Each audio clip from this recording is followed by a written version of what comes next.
take a look at a few other texts that talk about this idea of agency, right? Because the Trinitarians just completely collapse, right? We already know, and like some of the Trinitarians were trying to falsely teach earlier, we already know that in Hebrews and in Romans, the preposition dia can be used of the Father.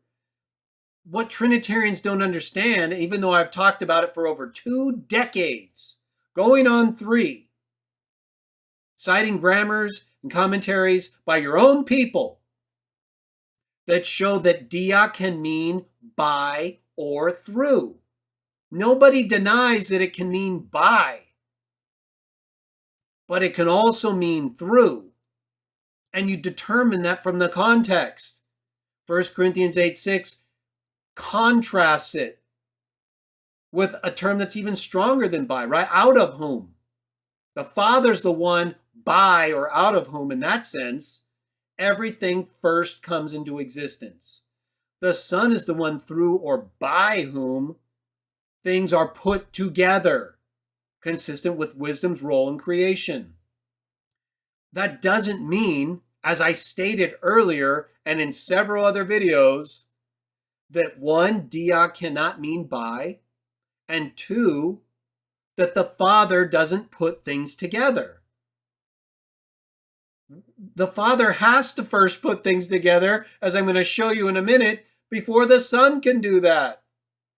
That does not mean the Son is the source of creation, though. You Trinitarians just commit one logical fallacy after another to support your false doctrine. Instead of accepting the text, you have nothing that shows Jesus is the creator in the active sense that first brings into existence anything. That's the Father.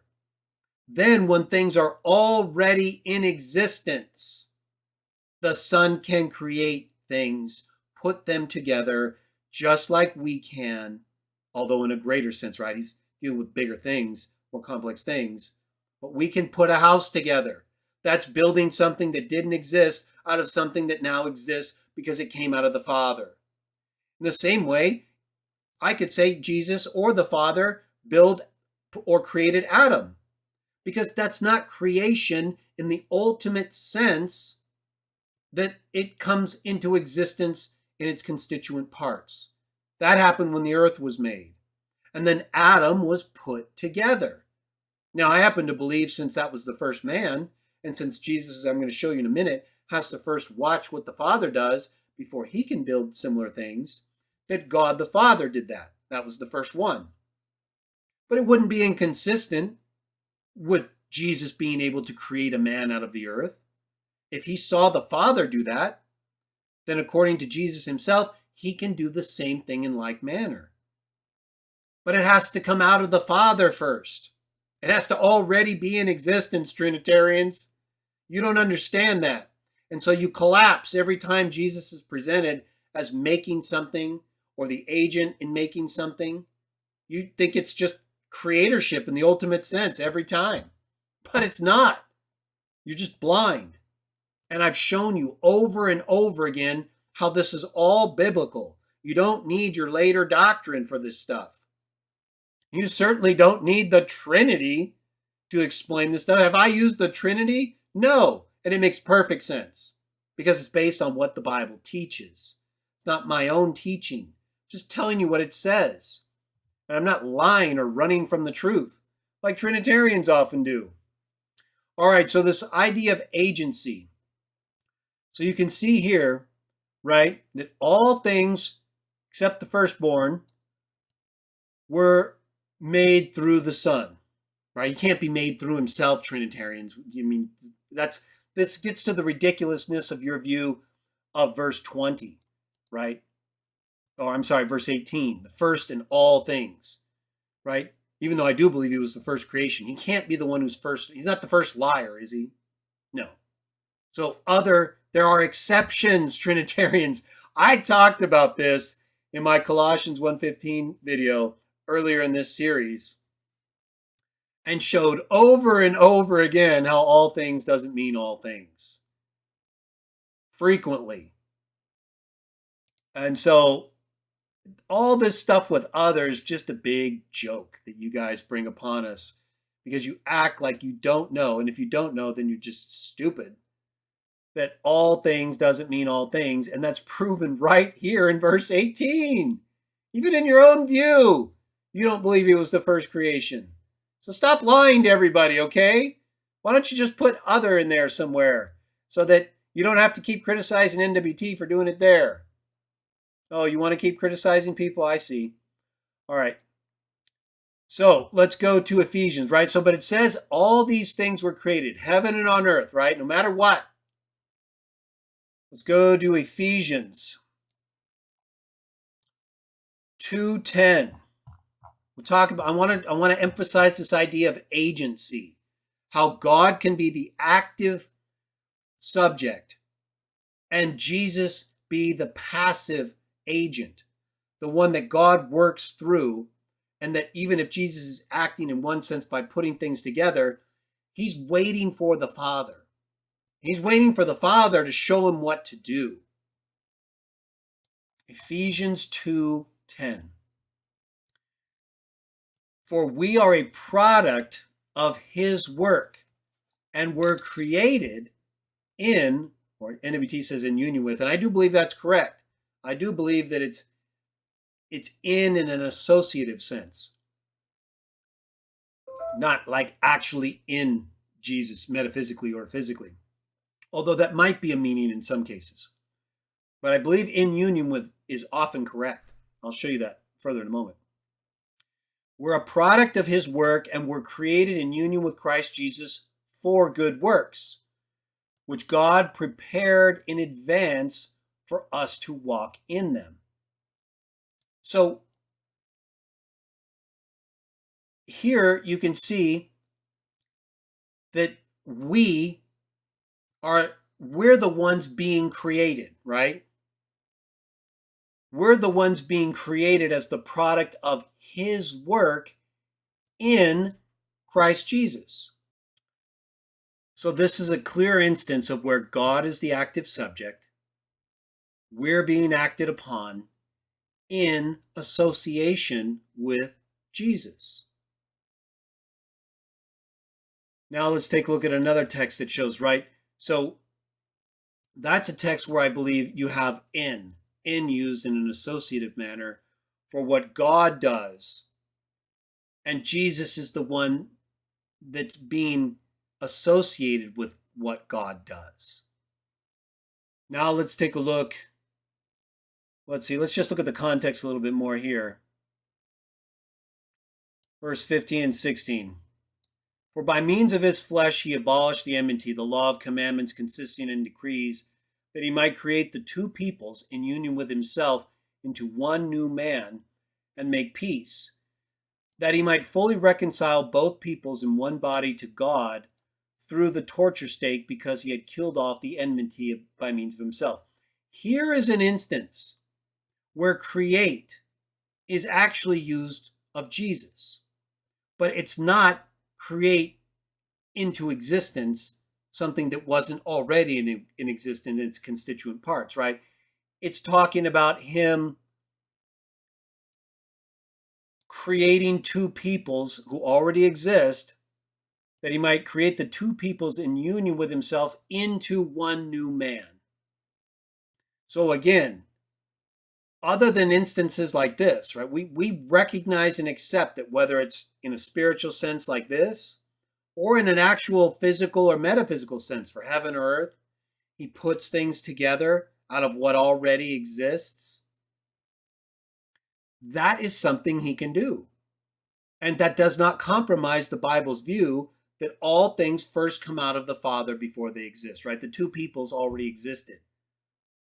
And then Jesus, in a spiritual sense, through what he did, through the death on the torture stake, would create this new person and make peace and reconcile people in one body to God.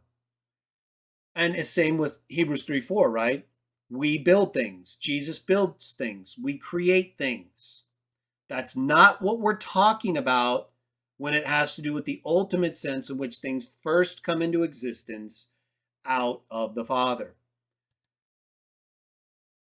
Okay, let's take a look now at Acts 2:22.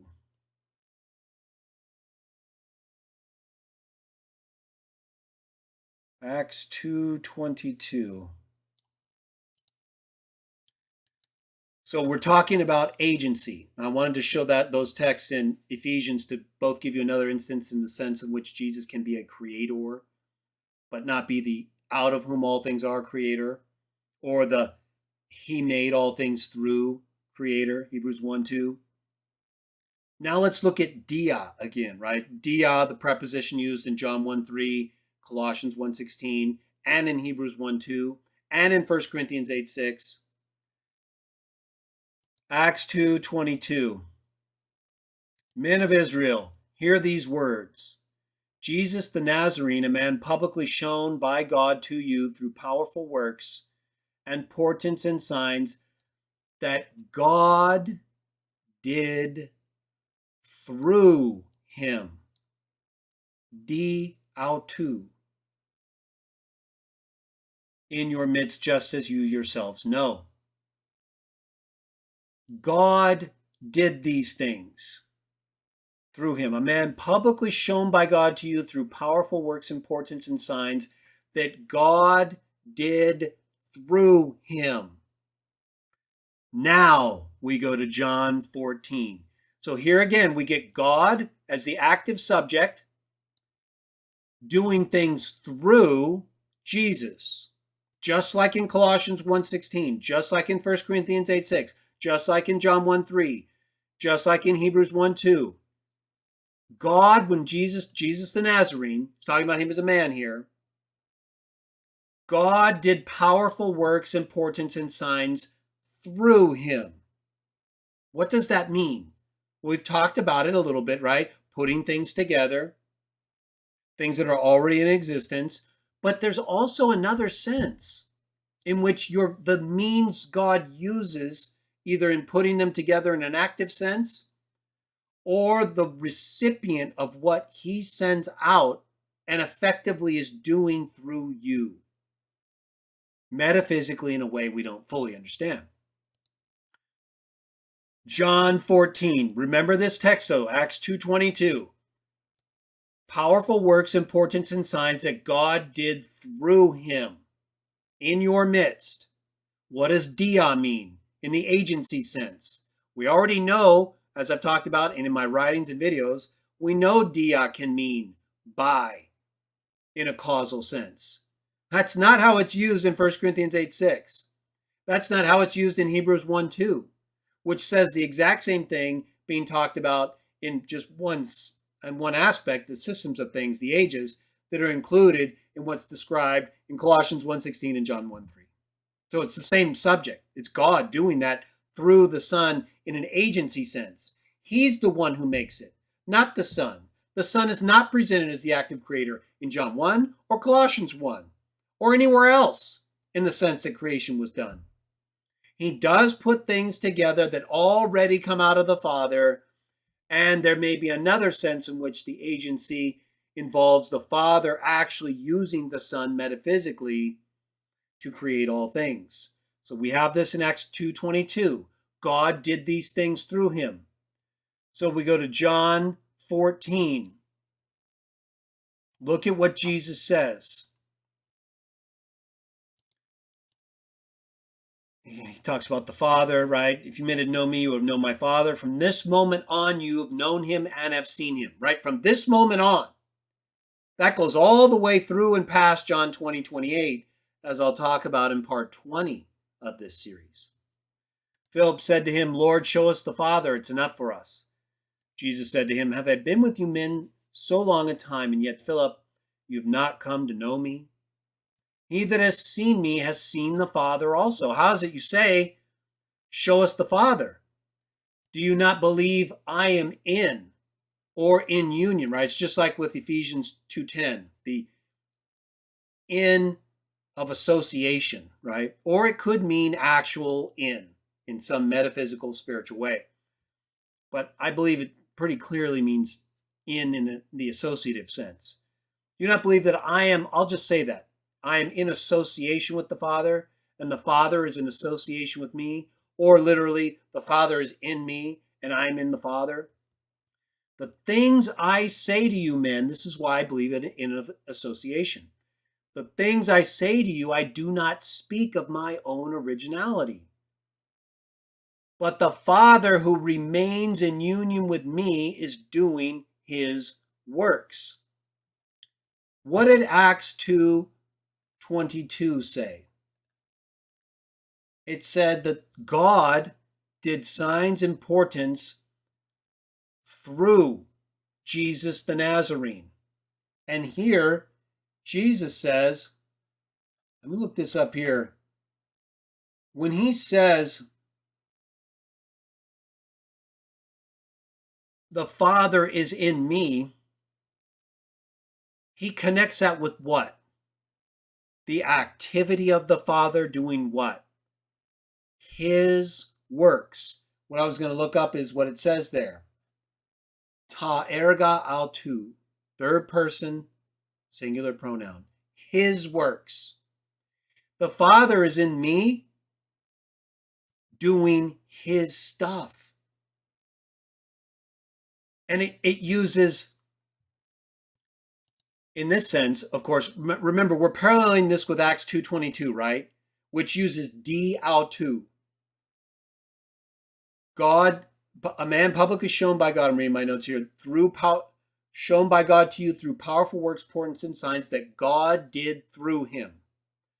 God did powerful works, portents, and signs di autou. Here, it connects what God did through him with what God did in him, the two prepositions that are used in Colossians 1:16. But for the work that someone else does through and in the Son. It's not talking about what the Son does in Colossians 1:16, just like it's not talking about what the Son does in Acts 2:22, just like the Son explicitly tells us he is not doing Trinitarians. It's the Father doing this stuff. They're his works. In the same way, both prepositions for the same things being done through Jesus while he was on earth, Acts 2:22, and John 14:10, dia, show that the Father can be the active subject for what takes place through Jesus passively, right? He's doing what the Father's using him to do these things. The Son is receiving that from the Father in a passive sense. The Son isn't coming up with this on his own. Same way, Colossians 1:16, implied subject is the invisible God, consistent with the explicit subject in Hebrews 1:2, God, and what God does through the Son in a creative sense, dia and en. Whether Jesus is putting things together and that's how he's the active agent, every house is built by someone. He that constructed all things is God. Obviously not exactly the same. We're not God. So he can do it in that sense, the different sense, and then the ultimate sense of ek into existence. Or the Father is working through him metaphysically in the same way that the Father worked through him physically. En and dia, Acts 2:22, John 14:10, Colossians 1:16, Trinitarians. It's very clear that it's the Father doing this stuff. The Son cooperates with the Father and is allowed to build stuff, just like we're allowed to build stuff. The stuff that comes into existence out of the Father. Now, let's look at John 5. It's a text I talked about in my Is Jesus Equal to God the Father video, a video I highly recommend you watch if you haven't already.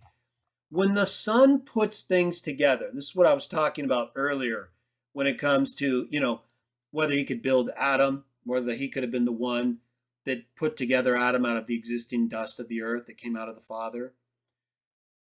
I think the Father built Adam, and then Jesus could have built other humans if he wanted to after that, but it's not how it turned out. Either way,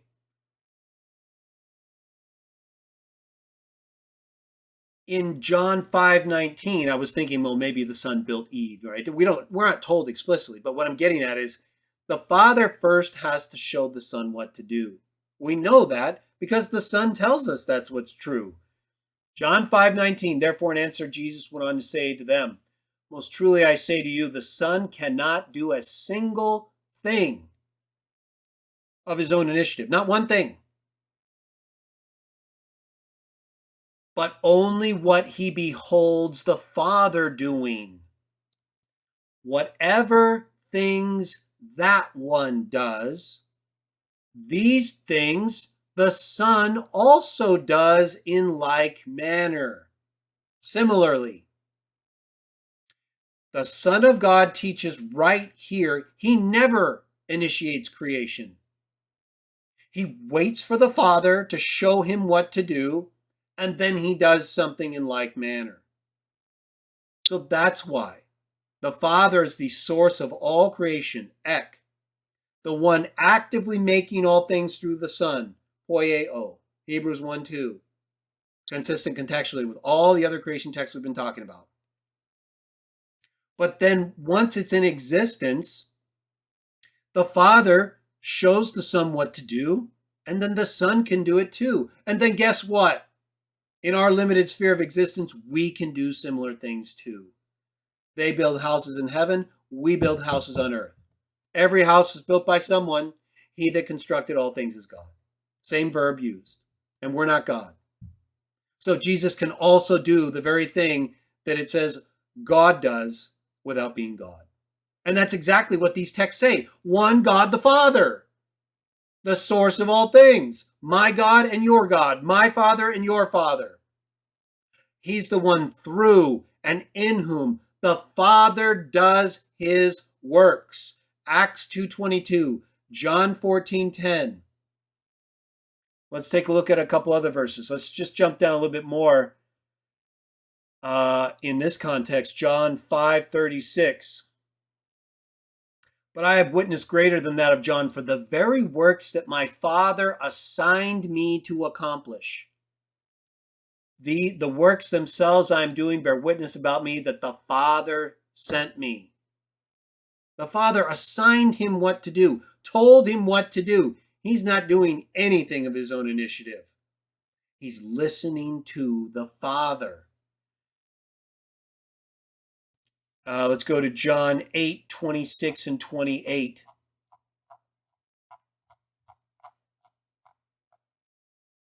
I have many things to speak concerning you and to pass judgment upon. As a matter of fact, he that sent me is true, and the very things I heard from him, I am speaking in the world.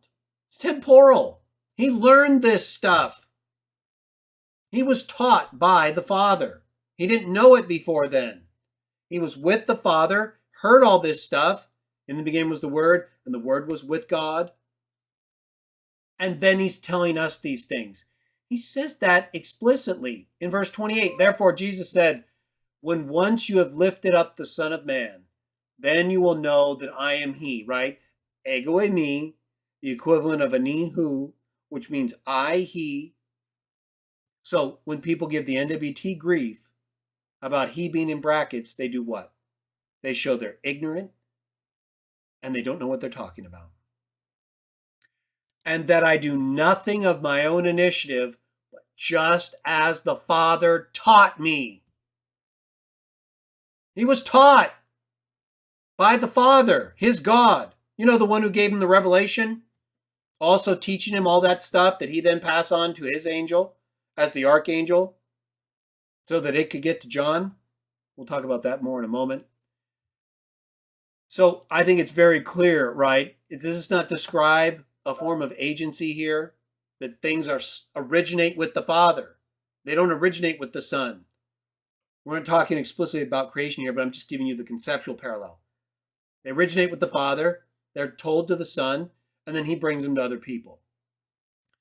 Let's take a look at a couple more agency texts. So I brought up Revelation 1:1. Let's go to it now.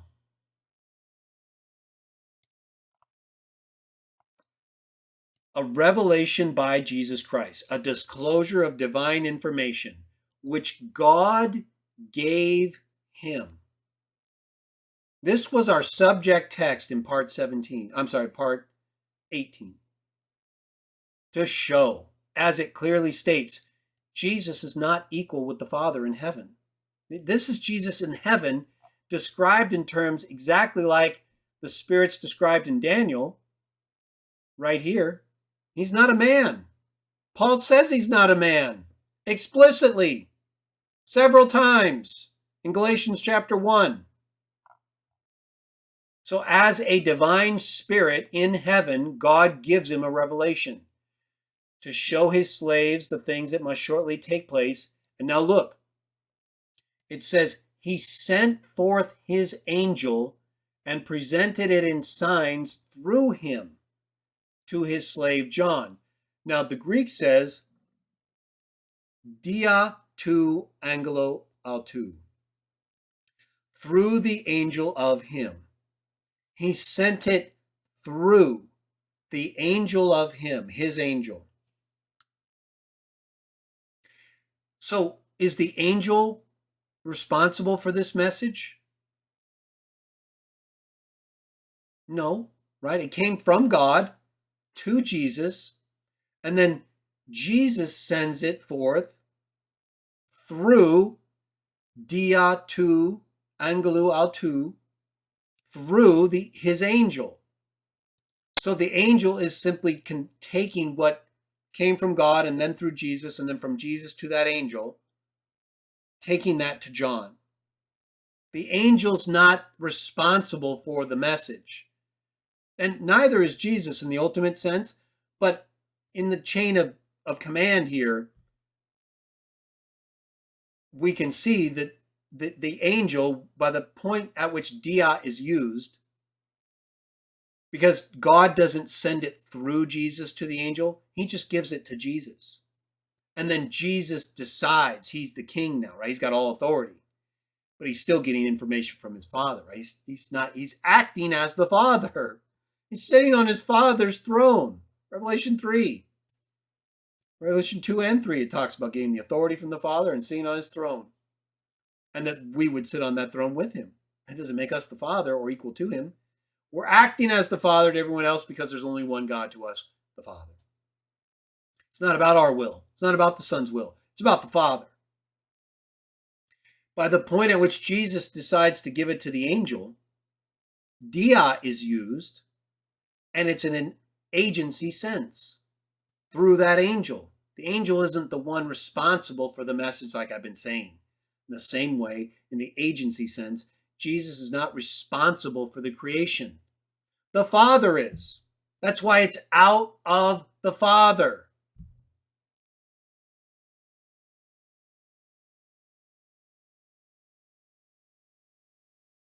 So that's the distinction that Trinitarians don't understand or maintain. And they falsely represent Jesus as the creator, as though there's no difference between him and the Father in that ultimate source sense. But there is. And they don't understand agency. Right? They don't understand how you can be the agent, dia, and not be responsible for what's happening. Well, here's an example of a text that explicitly describes what we're talking about. Let's go to another text. 1 John 4:9. We're just talking about a few texts involving agency here in terms of dia, the preposition most often used and used in our subject text, 1 Corinthians 8:6, for Jesus' role in creation. By this the love of God was made manifest in our case, because God sent forth his only begotten Son into the world that we might gain life through him. So what does that mean? Who's responsible for this life that we might obtain? Let's go to John 5:26. Another text that contradicts the Trinity. I've had Trinitarians tell me that this just has to do with resurrection life. It doesn't say resurrection life. It just says life. And guess what? The life that Jesus has is described first in the prologue of John. It talks about, as I discussed in this video, the video about this information or these texts earlier in this series, by means of him was life, and the life was the light. What has come into existence by means of him was life, and the life was the light of men. So this life that came into existence by means of him or through him, right? That's what it's talking about. In the Greek of John 1:4, it uses actually "and" there. In him was life, and the life was the light of men. Just like we saw the associative sense used in Ephesians, and how we understood the agency sense in John 14:10, right? The Father is in me doing his works. The life was in him. The life came into existence in him. All things came into existence through him. Another text where both dia and en are used, just like Colossians 1:16. So just like Acts 2:22 and John 14:10, these prepositions denote agency or association with what God is doing. How do we know that? John 5:26.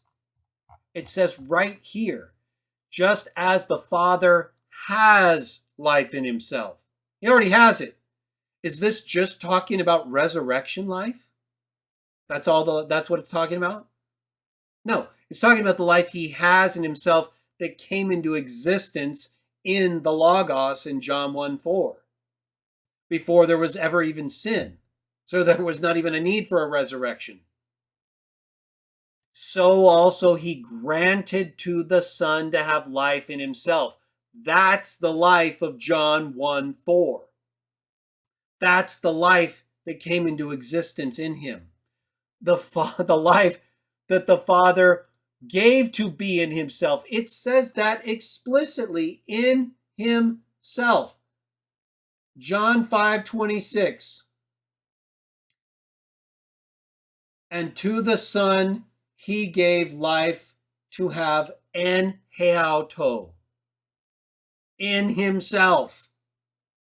He granted him to have that life that came into existence in him and through him. The two prepositions we've been talking about that show the agency of the Son and the activity of the Father through him and in him, that does not describe what the Son is doing other than in the sense of John 5:19 of doing it in like manner after the Father shows him what to do. He doesn't do anything of his own. It's the Father. It's always the Father. Let's take a look at 1 Peter 1:20. A couple more agency texts and we'll wrap it up.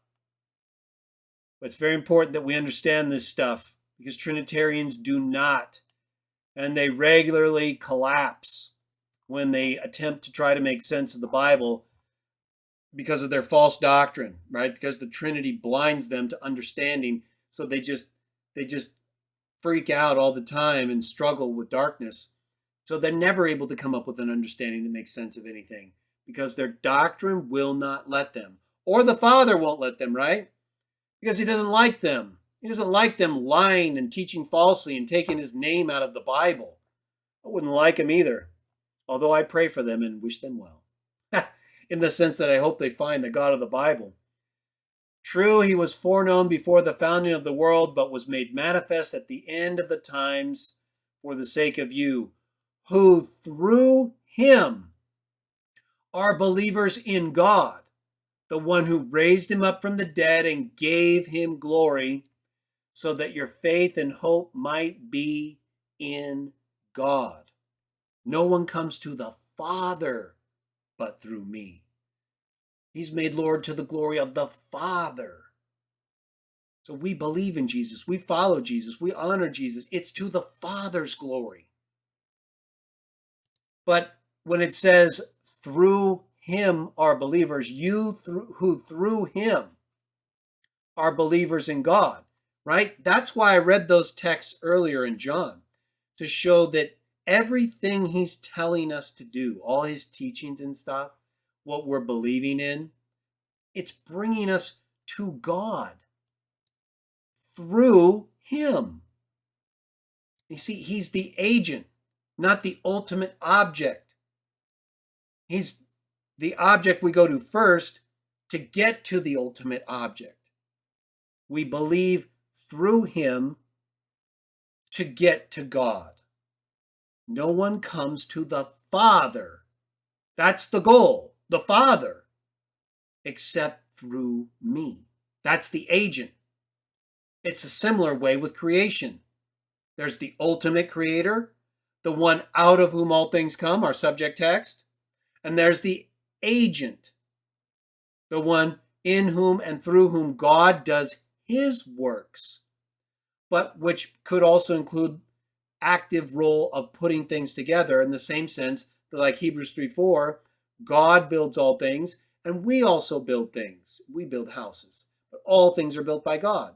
There's the ultimate sense in which all things are out of God, and then there's the secondary sense in which we can actually build things that are already in existence. That also applies to Jesus.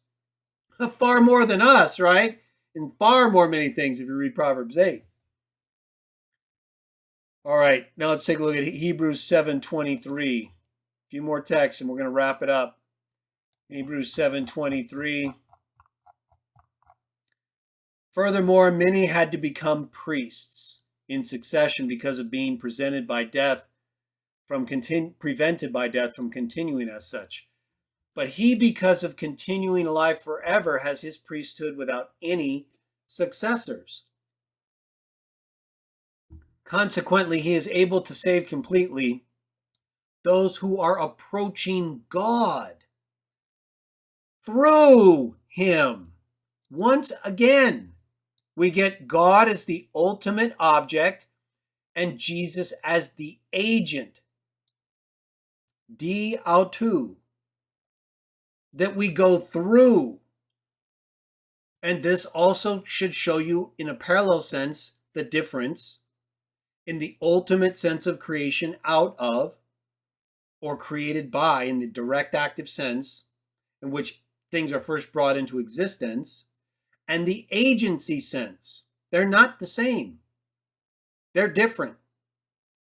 Again, Trinitarians, we already know dia can have both an agency and an active sense of a causal sense.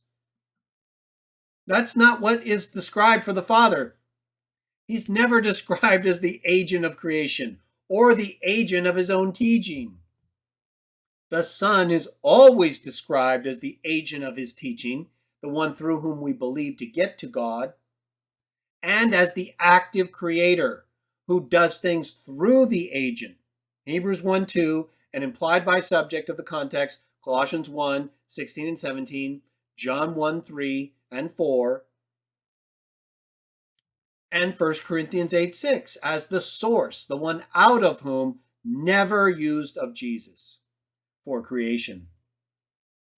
So once again, an agency is clearly established to show you what this involves. Just like with Acts 2:22 and John 14:10, dia and en, same prepositions used in Colossians 1:16, for what the Father does through an agent.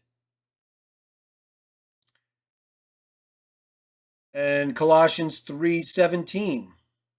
Let's take a look at that. A couple more texts here. I've got a few of them. I want to get to them. Colossians 3:17. And whatever it is you do in word or in work, do everything in the name of the Lord Jesus, thanking God the Father, the one God, through him. Again, di autou. No one comes to the Father except through me. We're trying to get to the Father. To do that, we go through the Son. Agency. Just a couple more texts here. Let's go back to Colossians 1. Colossians 1:20. And through him to reconcile again to himself all other things. Again, right?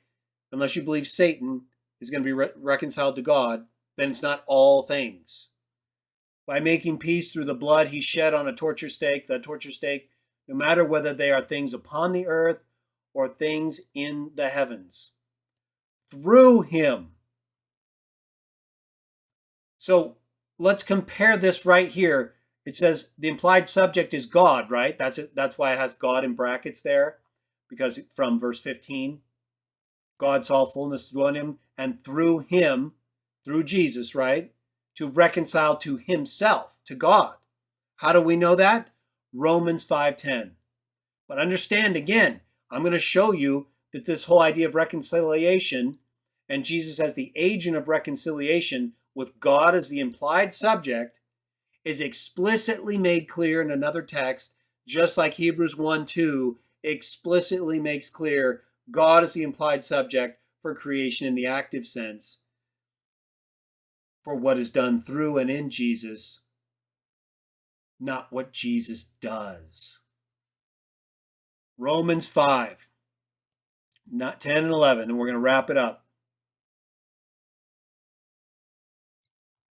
So we just saw that in Colossians 1:20, just like in Colossians 1:16, God is the implied subject from verse 15, who in verse 20 is reconciling all things to himself, all other things, of course, but all things if you understand the exceptions. Same with the use of all in the other texts. As long as you understand the exceptions, not everybody does. And NWT just makes it explicit, and Trinitarians freak out, right? They condemn and blaspheme the NWT when they condemn and blaspheme God by removing his name from the Bible. Romans 5:10 and 11. For if when we were enemies, we became reconciled to God, the implied subject of Colossians 1:20 and 1:19, who is reconciling all things to himself through diautou, Jesus, we became reconciled to God through the death of his Son. Much more now that we've become reconciled, we shall be saved by his life. And not only that, but we are also exulting in God through our Lord Jesus, through whom we have now received the reconciliation. So again, just like with Colossians 1, 16 and 17, where all things are created, Jesus is not creating them. He's not presented as the active creator. He's presented as the firstborn, as the one in and through whom all things were created, passive form. Just like in 1 Peter 3:22, all things are subjected, passive form, to him by God, 1 Corinthians 15. Same thing. Similar sense in terms of the passive verb form used. And we know from Hebrews 1:2 that the implied subject of Colossians 1:16 and 17 from verse 15 is God. And so we also know that same implied subject who saw good to put the fullness in Jesus, verse 19, and to reconcile all things to himself through Jesus, verse 20, is God. It says so explicitly right here that we became reconciled to God through the death of his Son. The Son. It's not talking about the Trinity here when it says God. It's not talking about a person of God when it says God. It's talking about God, the one God, my God and your God, God, the Father, the God of the Son. We exult in that God through Jesus, through whom, agency, we now have received the reconciliation, just like we read in Colossians 1:20. And in the context, we see that God is the implied subject of the creation, of the decision to place a fullness in the Son, and to reconcile all things through the Son to himself. The Bible does not teach the Trinity. What the Bible does teach is in conflict with the Trinity.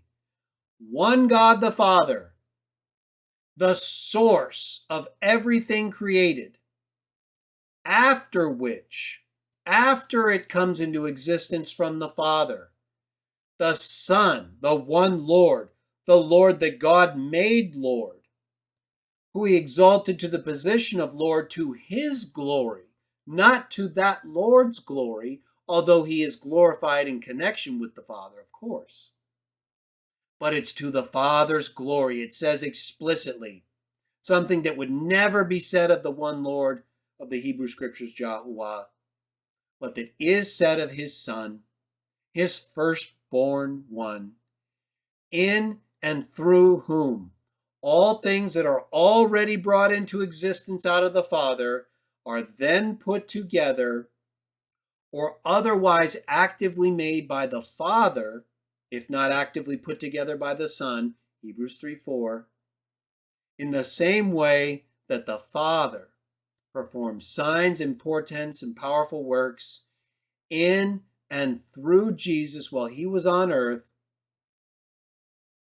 so that he is actually the one doing all